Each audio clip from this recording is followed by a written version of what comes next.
Good morning students. ધોરણ 8 Gujarati medium unit 4નું નામ છે સન ટૂર. એની એક્ટિવિટી આપણે જોઈ 1, 2 અને 3. આજે એક્ટિવિટી 4. એક્ટિવિટી 4નો આપણે ઓલરેડી સમજ લઈ લીધી છે, બરાબર. 3 પેરેગ્રાફની, એક અહીં બીજો પેરેગ્રાફ અને ત્રીજો પેરેગ્રાફની સમજ આપણે લઈ લીધેલી છે, બરાબર. કે આ ચેપ્ટર શાના વિશેનું છે? ચેપ્ટર છે સોલર એનર્જી. સોલર એનર્જી એટલે કે સૌર ઉર્જા. હવે આપણે આગળ વધીએ, બરાબર. કે આ પેરેગ્રાફ જે છે ત્યાં આગળથી સ્ટાર્ટ કરવાનું છે. તો આ પેરેગ્રાફથી સ્ટાર્ટ કરીએ છીએ, બરાબર. Scientists have generated electricity from the sun rays. In fact, scientists believed that in a warm country like India, the sun can be a major source of energy. બરાબર. તો શું કહેવા માંગે છે કે વૈજ્ઞાનિકોએ સૂર્યકિરણોમાંથી વિદ્યુત ઉત્પન્ન કરી છે. શામાંથી? સૂર્યકિરણોમાંથી. આ scientist have generated electricity from the sun rays. એટલે વૈજ્ઞાનિકોએ શું કરેલું છે કે સૂર્યકિરણોમાંથી વિદ્યુત ઉત્પન્ન કરી છે. વાસ્તવમાં વૈજ્ઞાનિકો તો માને છે કે ભારત જેવા ગરમ દેશમાં સૂર્ય ઉર્જાનો મુખ્ય સ્ત્રોત બની શકે. બરાબર. એવું કોણ માને છે? સાયન્ટિસ્ટ. એવું માને છે, બરાબર. એ કેવું માને છે કે ભારત જેવા વાર્મ કન્ટ્રી એટલે કે ગરમ દેશમાં ધ સન કેન બી એટલે કે સૂર્ય ઉર્જાનો મુખ્ય સ્ત્રોત બની શકે છે. મેજર સોર્સ ઓફ એનર્જી, બરાબર. મુખ્ય સ્ત્રોત બની શકે છે. During recent times, numerous experiments have been conducted in Gujarat to tap this natural source of energy. બરાબર. પછી શું કહે છે?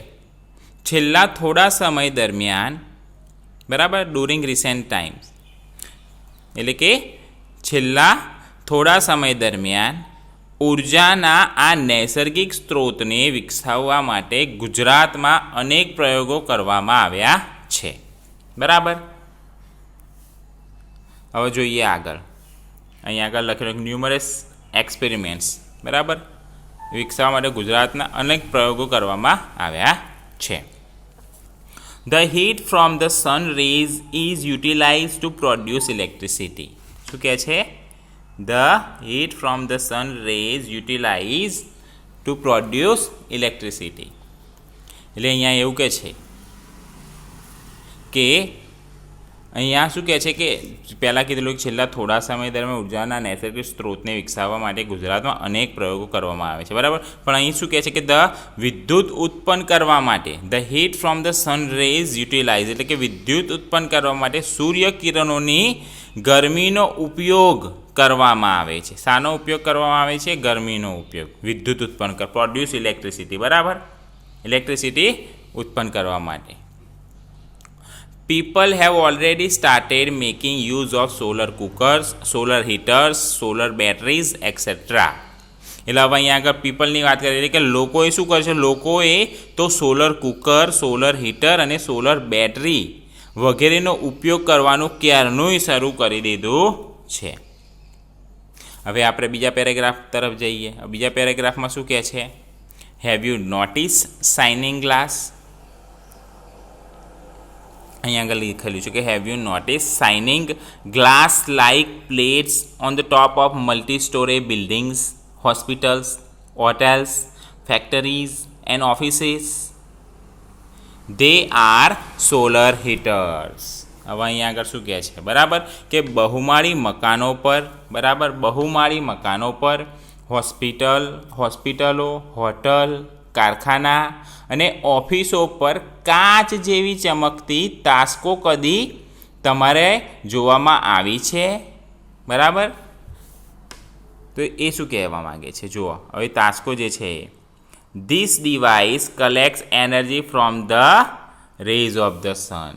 જે અહીંયા આગળ ગ્લાસ લાઇક પ્લેટ્સ આપેલી હોય ને એ એ શું કહે છે કે એ બધી સોલર હીટર્સ છે. શું છે? બધી સોલર હીટર્સ છે. They are solar હીટર્સ. બરાબર ને? એ શું કહે છે? આ સાધન સૂર્યના કિરણોમાંથી ઉર્જા એકઠી કરે છે. બરાબર. ધીસ ડિવાઇસ કલેક્ટ્સ એનર્જી, એટલે એનર્જી લે છે. બરાબર. અને શામાંથી એનર્જી લે છે? તો the rays of the sun. એટલે કે આ જે સાધન હોય એ સૂર્યના કિરણોમાંથી ઉર્જા એકઠી કરે છે. This energy is converted into heat, એટલે કે આ ઉર્જાનું ગરમીમાં રૂપાંતર કરવામાં આવે છે. બરાબર. શાની અંદર? કન્વર્ટેડ, એટલે કે રૂપાંતર કરવામાં આવે છે. બરાબર. આ એનર્જીનું જે છે ઉર્જાનું ગરમીમાં રૂપાંતર કરવામાં આવે છે. The heat produced from solar energy is use to heat water. બરાબર. To heat water. This water then is put to varied uses such as bathing, cooking, cleaning, washing, drinking and so on. એટલે હવે શું કહે છે? બરાબર કે સૌર ઉર્જામાંથી ઉત્પન્ન થતી ગરમીનો ઉપયોગ કરવામાં આવે છે. બરાબર. The heat produced from solar energy is used to heat water. બરાબર. એટલે કહે છે બરાબર પાણી ગરમ કરવા માટે સૌર ઉર્જામાંથી ઉત્પન્ન થતી ગરમીનો ઉપયોગ કરવામાં આવે છે. આ ગરમ પાણીના વિવિધ ઉપયોગો જેવા કે બરાબર કેવા કીધેલા છે? જેવા કે બેથિંગ એટલે કે સ્નાન, કુકિંગ રસોઈ, ક્લિનિંગ સફાઈ, વોશિંગ એટલે કપડાં ધોવા, અને ડ્રિંકિંગ એટલે કે પીવા, એન્ડ સો ઓન એટલે કે વગેરે છે. એટલે શું કહે છે કે આ ગરમ પાણીના વિવિધ ઉપયોગો જેવા કે સ્નાન, રસોઈ, સફાઈ, કપડાં ધોવા અને પીવા વગેરે છે. હવે નેક્સ્ટ પેરેગ્રાફ તરફ જઈએ. હવે શું કહે છે? The energy produce from the solar rays can also light bulbs and keep our homes, offices and streets illuminated. બરાબર. The energy produce from solar rays can also light bulbs and keep our homes, offices and streets illuminated. બરાબર. અહીંયા આગળ લખેલું છે illuminated. હવે શું કહે છે કે ભાઈ સૌર કિરણોમાંથી ઉત્પન્ન કરવામાં આવતી ઉર્જા બલ્બને પણ પ્રકાશિત કરી આપણા ઘર, ઓફિસ અને શેરીઓને અજવાળી શકે છે. There are some villages and industrial areas in Gujarat where this source of energy is used to light up the street at night. એટલે શું કહે છે કે ગુજરાતમાં એવા કેટલાક ગામડાઓ અને ઔદ્યોગિક વિસ્તારો છે જ્યાં આ ઉર્જા સ્ત્રોતનો ઉપયોગ શેરીઓને રાત્રે અજવાળામાં થાય છે. Thus, with their innovating ideas and hard work, scientists have turned the ban into blessing.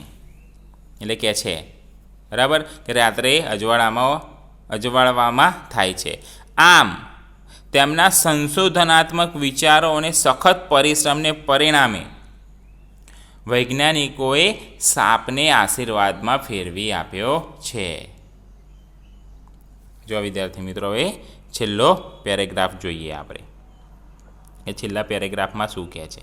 તો છેલ્લા પેરેગ્રાફમાં કહે છે કે man has taken help of science and technology and developed varied ways of producing energy from different sources. એટલે કે ભાઈ માણસે વિજ્ઞાન અને તંત્રજ્ઞાનની મદદ લઈને જુદા જુદા સ્ત્રોતોમાંથી ઉર્જા ઉત્પન્ન કરવાના વિવિધ માર્ગો વિકસાવ્યા છે. બરાબર.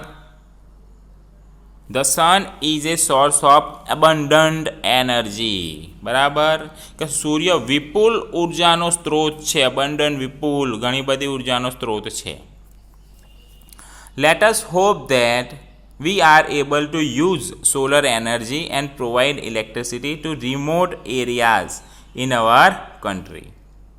That's indeed a ray of hope, isn't it?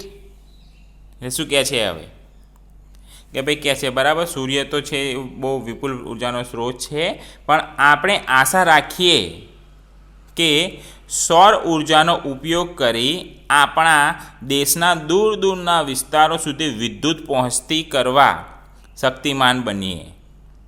ખરેખર આ એક આશાનું કિરણ છે. ખરું ને? સાચી વાત છે, આશાનું કિરણ છે. તો વિદ્યાર્થી મિત્રો, આ હતી એક્ટિવિટી કઈ છે? એક્ટિવિટી 4ની સમજ, જે પાઠ હતો. પાઠનું નામ હતું સોલર એનર્જી. મને આશા છે કે તમને સમજમાં આવી ગયો હશે. Thank you.